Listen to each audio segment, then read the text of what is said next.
Welcome to First Unitarian Society of Minneapolis, the birthplace of Congregational Humanism.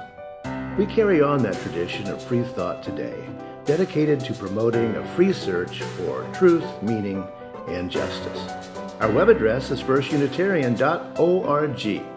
I'm David Breeden, Senior Minister. Welcome.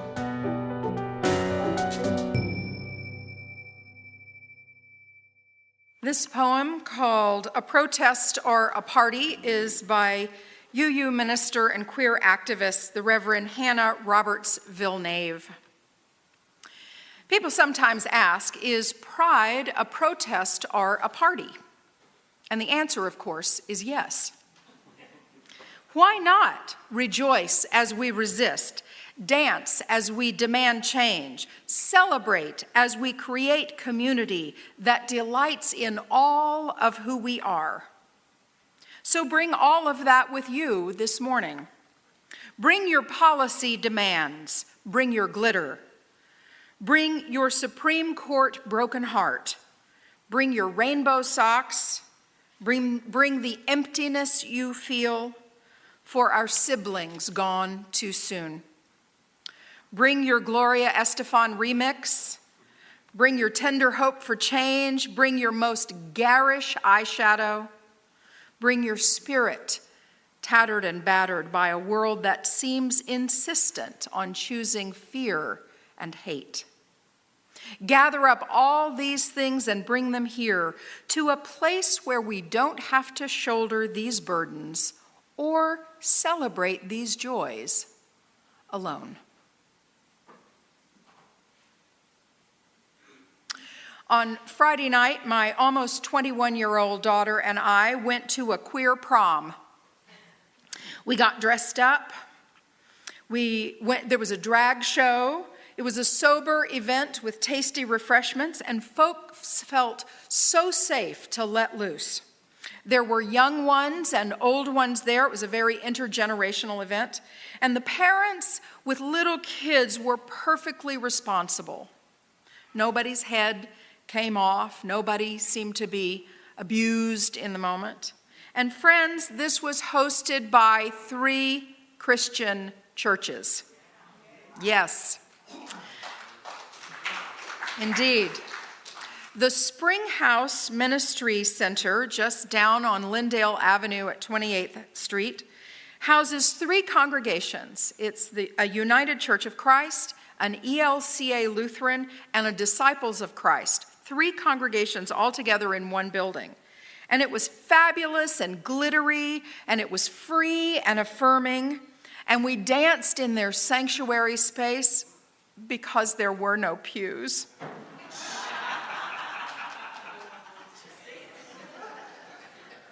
I've never said I was unbiased. We raised money for Iowa Safe Schools, which supports and protects LGBTQIA kids in our neighboring state. I'd never been to something like this before. I'd heard about it, and it was just so much fun. Everyone felt completely free and safe. It is a mindfulness practice to hold both and the truths of competing realities at the same time. A Christian organization, progressive and loving, can hold a queer prom, be led by queer ministries, and find no contradiction with the teachings of Jesus as they follow this teacher.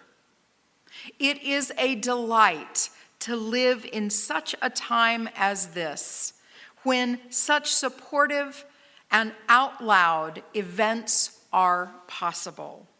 When my daughter, and perhaps your children too, are growing up with a much expanded understanding of gender identity and affinity than I grew up with, which was one or the other. I grew up in a very binary world, and how much freedom there is in this world in which they live.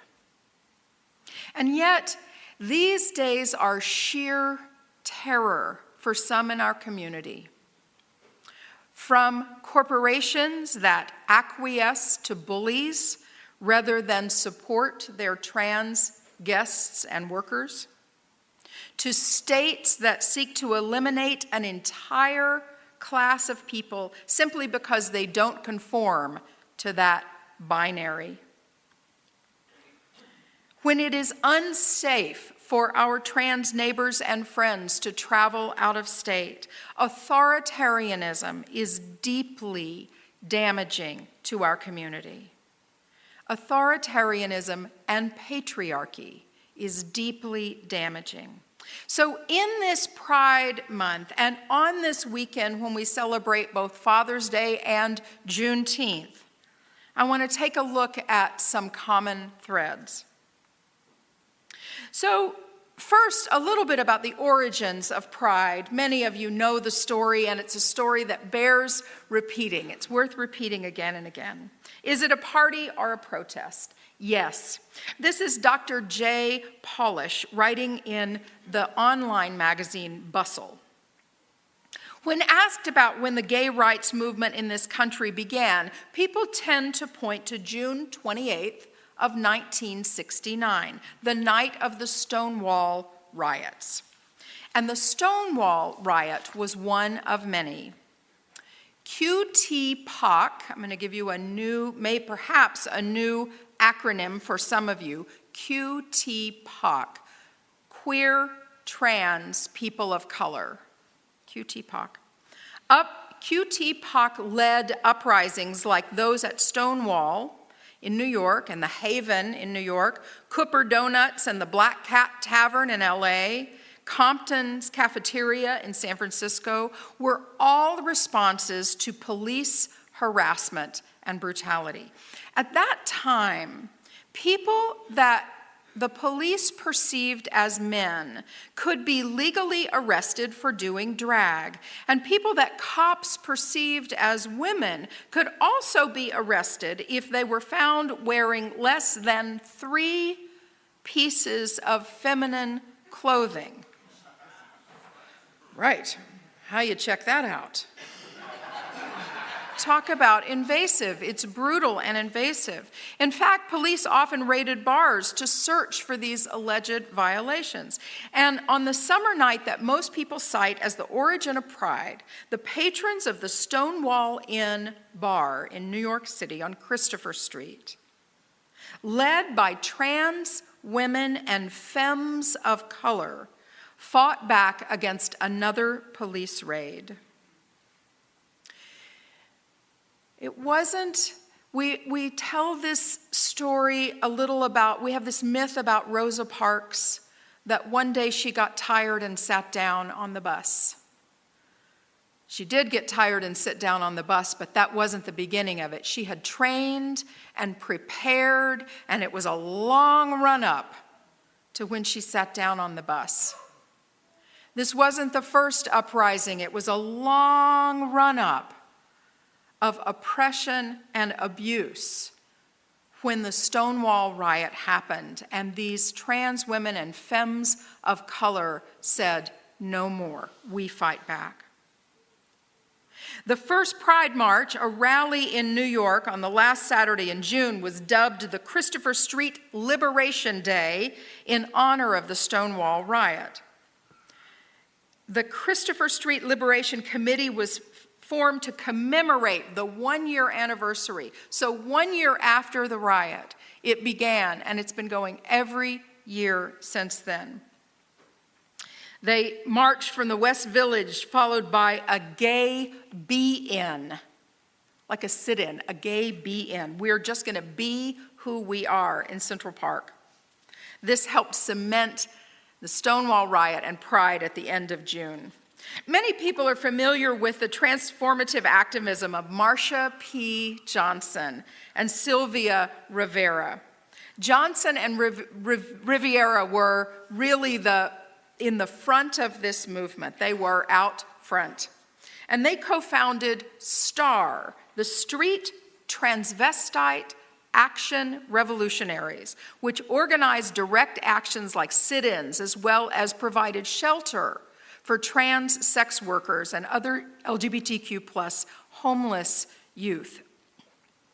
Both activists were also members of the anti-capitalist internationalist group, the Gay Liberation Front, which organized marches and held dances to raise funds for queer people in need, and published a gay newspaper called Come Out in 1969.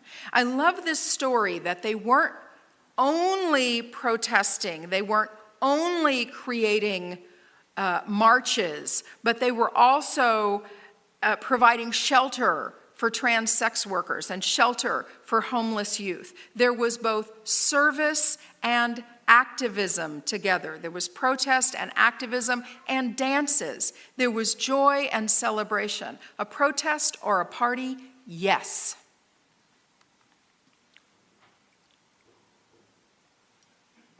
And what does it look like today? Well, it looks like queer prom at a Christian church. But it also looks like corporate-sponsored pride sunglasses and temporarily rainbow-splashed company logos. Those are the hallmarks of contemporary modern pride celebrations. Many people, I'm quoting again from Jay Polish, many people consider having big corporations sponsor commercialized pride marches disrespectful of the history of pride.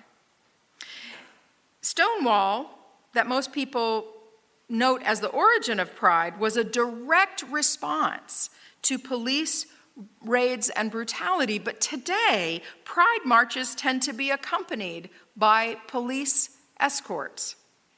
In light of the 2020 Black Lives Matter protests, however, pride organizations are reconsidering their positions on police at Pride, with some deciding to ban police officers until certain racial justice reform requirements are met. I'm not sure if there will be police officers or off-duty police officers at Pride in Minneapolis. A couple of years ago, they said there would not be. I don't know what the current status is. I do know that there will be a security company that is getting some press now called Security. Isn't that great? I just love Security. And by the way, my daughter works for them. And their goal is to welcome people and from the get-go dial down any tension or difficulty. They are in the business of diffusing trouble before it starts. And isn't that a different way? Aren't they building a different way? There was an article about them this past week in the Star Tribune, if you want to go back and see it. Security, spelled just like it sounds. So holding that pride began as a protest against police brutality, state-sponsored terrorism. And this also being Juneteenth, I'm going to tease out this a little bit and just another little historical moment. Juneteenth, you know, is a portmanteau of June 19th, the date in 1865, almost a year after the Emancipation Proclamation was signed. I believe I'm correct about this.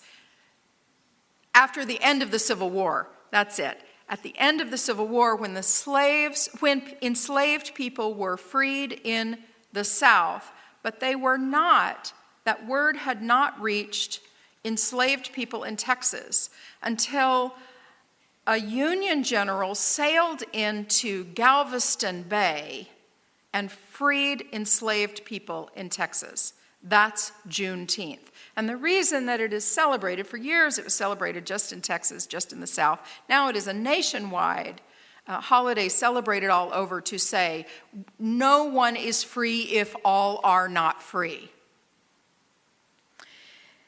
It's been 158 years since that date in 1865, 158 years of freedom from enslavement for African American people in this country.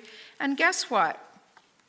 That is still 88 years less than slavery lasted on these shores. It will not be until the year 2112. See it in your mind. 2112. That we will have had freedom from slavery in this country longer than we had it as an institution in our nation. I see you shaking your heads. It's shocking, it's crushing, and it provides context. Our nation was wrong then, and states are wrong now to be doing the legislative work of trying to erase a class of people. That is what authoritarianism gets us, that sees a right way and a wrong way, that sees human and subhuman. And we are so much against this, it's hard to stand up and say, what must we do? Well, I want to say what we are doing. I want to say what we are doing. We show up, we talk about it, we write about it, we put it out in the world that this is what we stand for, that we stand for the inherent worth and dignity of every person. We stand for equity, diversity and equity in human relations. And we own a part, in this congregation, we own a part of the great success of the legislature this session. You all know that Minnesota passed the Refuge bill, which is a shield law that allows, it says that Minnesota will not interfere in custody battles in other states if people bring their children here for gender-affirming care. Some states are saying that if you take your child out of state for gender-affirming care, we can actually take your child away from you. You are not acting in the best interest of that child. And Minnesota said, no, we will not cooperate with that. People can come here and get the care that they need. It's related in family law this way. We also said in Minnesota, across the state, that there won't be allowed any so-called conversion therapy in any state for minors and vulnerable adults. Of course, any adult may have, who's not a vulnerable adult, may get any kind of care that they want. That's their business, right? But you cannot subject a child to that. And the reason I say that we have a part of this is because you signed the postcards. You worked to get people elected. We live out our values. You went to lobby day. You talk to people. You do this as your work in your everyday life. We do own that. And sometimes it's hard to say that that's enough. You know, door knocking and all that stuff. Is that enough? In fact, it is. It is so important. And guess what? We'll have to do it again. Right? We'll have to do it again. Because we'll have big fights coming up. We have work to do with our city council. I'm shifting back again to state-sponsored terrorism. We are in the news, Minneapolis, in a bad way. They say there's no such thing as bad press. Well, maybe that's true because it's time for this report, the Minneapolis Police Department report, to come to light again. This is a federal report that talks about the ways that systemic racism has affected the Minneapolis Police Department, but we did not have to wait for a federal report to see it and know it. Years ago, the report called MPD 150 came out that was created by local community groups and activists who were saying the very same thing.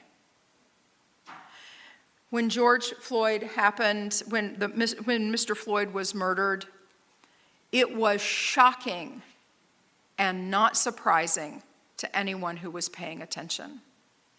I think this is true of what's happening in state-sponsored terrorism in other states. It is shocking, but not surprising, where authoritarianism has a hold. So what's next? Well, the next big date for us to be aware of is July 1st. 9 bills in 6 states will come online on July 1st. There are trans bathroom bills. There are bills having to do with what team athletes can play on. There are a variety of bills of the ways in authoritarian states where they say, you don't fit, so you don't exist. I can go anywhere in this country, and if I need to stop and go to the bathroom, I can do that. It's just not hard. And so until this came up and until someone educated me, I never had to think about what that would be like. Do you know there's an app on your phone? Trans folks have an app on their phone for where it's safe to go to the bathroom. Ain't that something?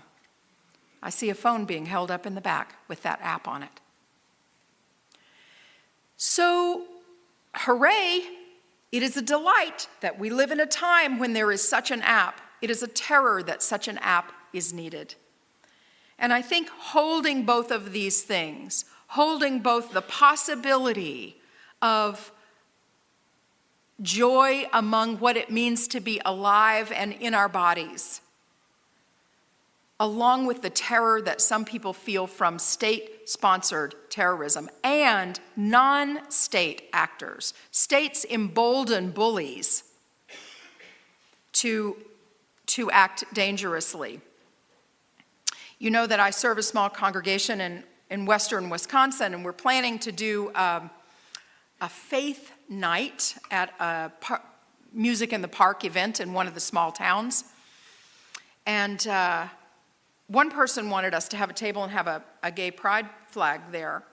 And some other people said, no, we can't do that. We're for it, but we don't want somebody to bring a gun. And they weren't kidding.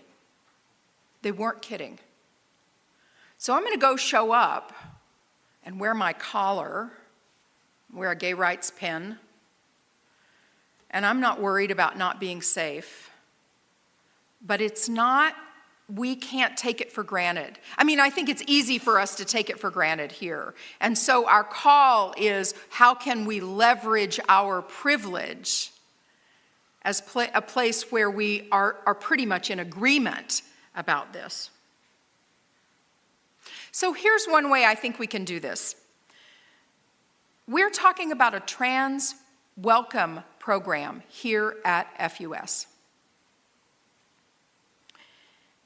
What would it be like for us to hold a drop-in space for people who are coming to Minnesota and the Twin Cities for gender-affirming care?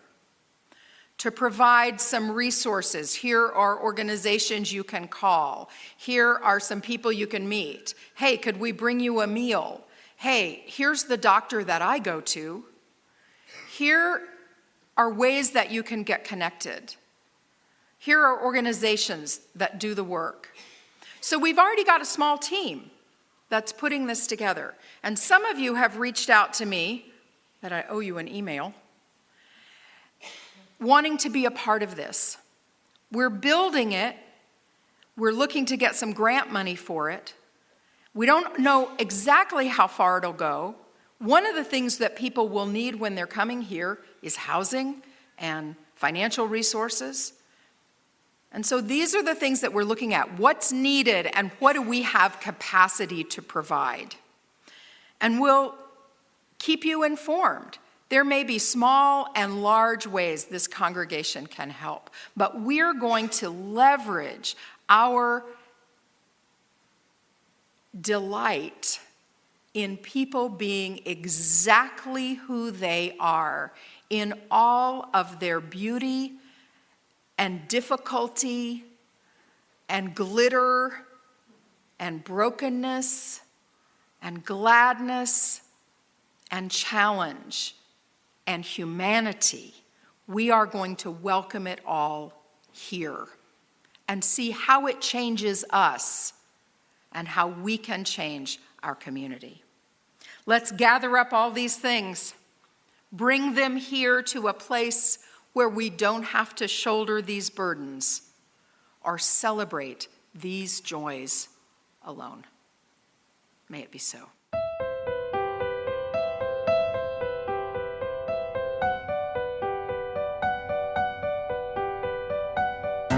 Thanks for listening.